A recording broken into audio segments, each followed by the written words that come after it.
오늘 우리에게 주신 하나님의 말씀은 열왕기하 18장 1절에서 8절까지의 말씀입니다. 열왕기하 18장 1절에서 8절까지의 말씀을 교독하시고 마지막 절은 함께 합독하시도록 하겠습니다. 이스라엘의 왕 엘라의 아들 호세아 제3년 내 유다 왕 아하스의 아들 히스기야가 왕이 되니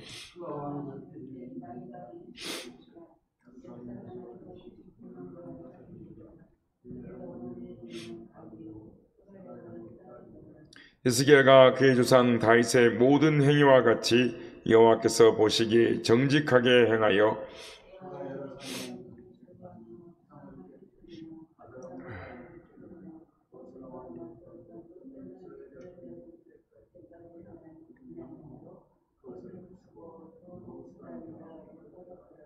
히스기야가 이스라엘 하나님 여호와를 의지하였는데 그의 전후 유다 여러 왕 중에 그러한 자가 없었으니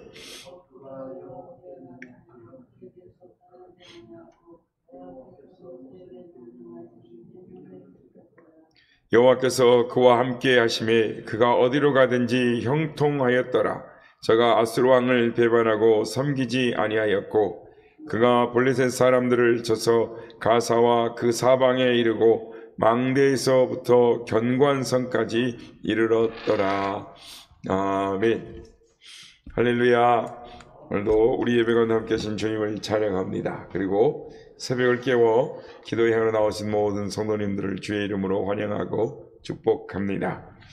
성도 여러분, 우리가 세상을 살아가는데 마음에 소원하는 대로 그 소원이 척척 이루어져 가면 얼마나 좋을까요?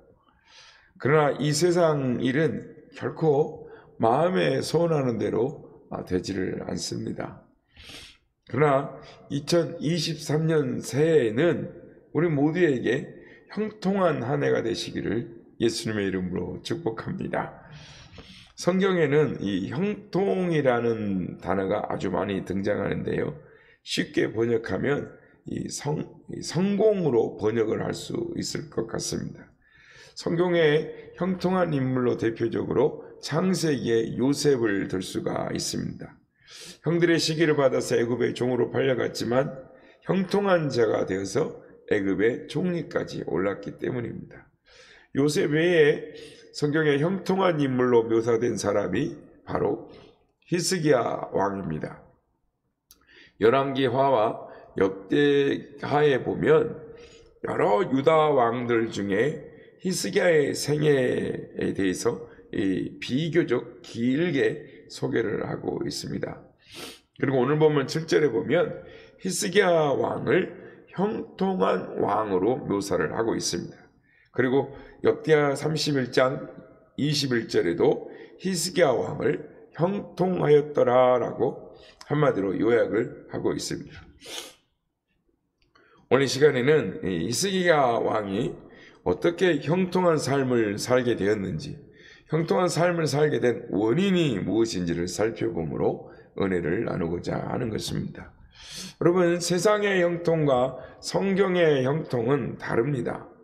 형통이란 말은 히브리어로 찰레아흐라고 하는데 이 번영하다, 성공하다라는 뜻을 가지고 있습니다. 세상 사람들은 어떤 일이 내 마음대로, 내 뜻대로, 내 생각대로 잘 되어져 가는 것을 형통이다라고 말을 합니다. 그러나 그리스도인들에게 있어서 형통이란 어떤 일이 하나님의 뜻대로 하나님이 원하시는 일들이 나의 삶 속에서 이루어지는 것을 형통이다라고 말을 합니다. 그렇다면 히스기야의 형통은 어떻게 해서 이루어진 것일까요? 히스기야가 이 형통한 삶을 살게 된 이유를 여러 가지를 들 수 있겠지만 한 가지 이유를 든다면 그가 현재의 영적 상황을 정확히 파악했기 때문인 것입니다.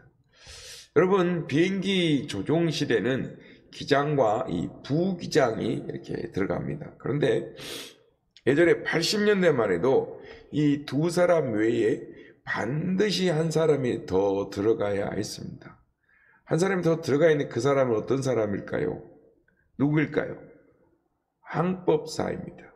이 항법사가 하는 일은 운항에 필요한 조치를 취해서 목적지까지 무사히 도달하도록 하는 일이었습니다. 그래서 항법사의 중요한 임무는 이 비행기가 어디에 있는지 현 위치를 아는 것이었습니다. 그래서 비행기가 운항을 하다 보면 여러 조건 때문에 항로를 이탈하게 되는데, 그때에 항법사는 지금 우리 비행기의 현 위치가 어디다 라고 빨리 파악을 하고 항로를 조정해서 이 목적지까지 도착하도록 하는 것이 항법사의 임무였습니다. 그래서 비행기는 이 조종사가 조종을 하지만 조종실에 항법사가 없으면 비행기가 목적지에 도달하지 못한다라고 하는 것입니다. 그래서 1978년 우리나라 이 대한항공 여객기가 시베리아의 어느 호수에 불시착한 적이 있었습니다. 아마 기억이 나실 겁니다. 저도 예전에 어렸을 때인데 그때 뉴스를 본 기억이 납니다. 그러니까 그때도 항법사가 이 위치 계산을 잘못했기 때문에 그렇게 된 것입니다. 그러면 지금은 비행기에 왜 항법사가 필요 없게 되었을까요? 우리가 잘 아는 것처럼 내비게이션 시스템입니다. GPS 장치가 설치되었기 때문입니다. GPS 기술이 등장해서 자동으로 현재의 위치를 정확하게 알려주기 때문에 지금은 항법사가 필요가 없게 되었지만, 내비게이션이 등장하기 전에는 항법사가 반드시 필요했던 것입니다. 그러니까 이 내비게이션의 기술은 이 현재의 위치를 정확하게 아는 데 있습니다. 그러니까 우리가 이 자동차를 타고 간다든지 또는 비행기가 간다든지 또는 배가 이 바다의 항로를 잘 개척해서 알아서 가는 것은 이 내비게이션 장치, 즉 GPS 장치 때문인데, 그 기술의 원리는 뭐냐면 나의 위치를, 현재의 위치를 정확하게 파악하는 그런 원리가 있는 것입니다. 우리는 이것을 영적으로 우리에게 적용해 볼 수가 있는 것입니다. 현재의 문제가 무엇인가를 정확하게 알아야 목표를 분명하게 설정하고 제대로 된 인생길을 갈 수가 있는 것입니다. 그렇습니다. 히스기야가 형통한 왕이 된 것은 히스기야가 유다 나라의 영적 상태를 정확하게 파악하고 무엇부터 해야 할지를 정확하게 알았기 때문입니다. 나라의 문제가 정확하게 알았기 때문에 하나님의 뜻대로 나라를 운영할 수가 있었던 것입니다. 그렇다면 히스기야가 왕이 된 후에 제일 먼저 한 일이 무엇입니까? 바로 우상을 파괴하고 예배를 개혁하는 일이었습니다. 오늘 본문 3절 4절 보면 히스기야가 그의 조상 다윗의 모든 행위와 같이 여호와께서 보시기에 정직하게 행하여 그가 여러 산당들을 제거하며 주상들을 깨뜨리며 아세라 목상을 찍으며 모세가 만들었던 노뱀을 이스라엘 자손이 이때까지 향하여 분향함으로 그것을 부수고 느후수단이라 일컬었더라. 그러면 히스기야가 왕이 되었을 때 국제 정세는 어떠했을까요? 당시 신흥왕국 이 아수르가 등장해서 여러 나라를 정복하고, 표현을 다르게 한다면 초토화를 시켰다 할 정도로 온 세계를 지배했었습니다. 그래서 히스기야가 왕이 되기 전에 그의 아버지 아하스 왕 때는 이미 북이스라엘이 아수르에게 멸망당해서, 우리가 어제 살펴본 것처럼 멸망당해서 사라지고 없었습니다. 그러니까 당시 유다 나라는 작은 나라였기 때문에 아수르에게 대항한다라는 것은 불가능한 것이었습니다. 그래서 히스기야의 아버지 아하스 왕은 당시 최대 강국이었던 아수르를 따르는 정책을 폈습니다. 이미 북왕국은 이스라엘은 아수르에게 망한 뒤였기 때문에 어쩔 수 없이 살기 위해서는 멸망당하지 않기 위해서 아수르 편에 섰던 것입니다.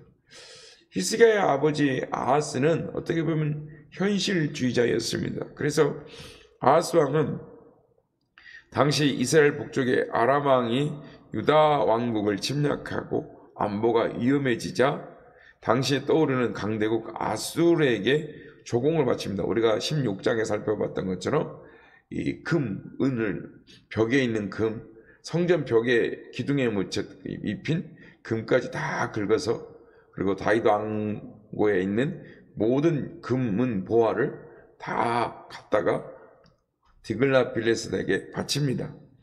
그래서 이 다메섹이란 곳에 이 아하스가 다시 조차지 구역을 맡게 되어서 다스리는 그런 외교수를 발휘하게 됩니다. 그래서 지혜로운 외교수를 한 것 같다라고 우리가 표현할 수 있겠지만, 그런데 영적으로 보면 그것은 굉장히 잘못된 것이었습니다. 당시 떠오르는 강대국 아수르는 이 아수르를 섬기는 신하 나라들에게 아수르가 섬기는 신 니무롯을 섬기도록 강요를 했던 것입니다. 그래서 아수르로부터 살아남기 위해서는, 도움을 받기 위해서는 아수르의 신을 섬겨야 했습니다. 그래서 아하스는 아수르의 정책대로 아수르의 신을 섬겨야만 했습니다. 이 열왕기하 16장에 우리가 아는 것처럼 아하스 왕이 이 아수르 왕 디글라빌레셋을 만나러 다메섹에 갔다가 제단을 보고 아하스 왕이 이 제도와 식양을 보고 이 제사장 우리아에게 보내서 돌아오기 전에 만들었다라는 내용이 나와 있습니다. 그 다음 절에 보면 아하스가 디글라빌레셋을 두려워하였더라라고 말합니다.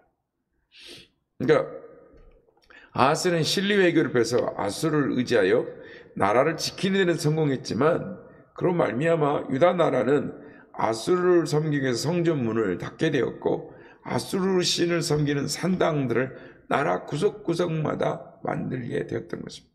그래서 유다 나라는 성전 예배가 중지가 되었습니다. 그러니까 예배를 드리려고 해도 혹시 아수르한테 들킬까 봐 두려워했다라는 것입니다. 그래서 있더라도 아수르 우상 의식을 받아들여 타락한 제사, 즉 예배가 되어버렸습니다.